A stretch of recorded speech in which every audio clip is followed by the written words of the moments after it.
అనగనగా రెండు పిల్లులు ఒక రొట్టె ముక్క కోసం దెబ్బలాడుకుంటున్నాయి. నాదంటే నాదని హోరాహోరీగా గొడవ పడుతున్న ఆ పిల్లులను ఒక కోతి చూసింది. ఎంతసేపటికి వాటి గొడవ తీరట్లేదు. ఈ సమస్యకు పరిష్కారం వాటికి తోచలేదు. మొత్తానికి కోతి వాటిని విడదీసి, ఇంతోటి దానికి ఎందుకు దెబ్బలాడుతున్నారు? మీ సమస్యకి ఒకటే పరిష్కారం. ఈ రొట్టె ముక్కని మీరు చెరి సగం పంచుకోండి.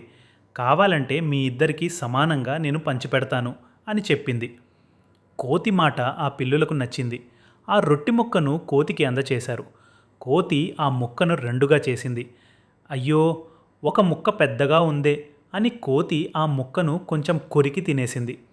అరెరే, ఇప్పుడు ఈ ముక్క పెద్దగా అయిపోయింది అని రెండో ముక్కలో కొంచెం తినేసింది.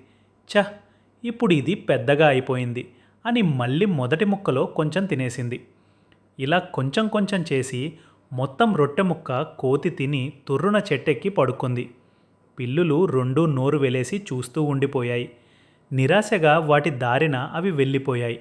అందుకే పెద్దలు మనకి ఎప్పుడు చెప్తూ ఉంటారు, ఇద్దరి మధ్య గొడవైనప్పుడు లాభం ఎప్పుడు మూడో వారికి చెందుతుందని.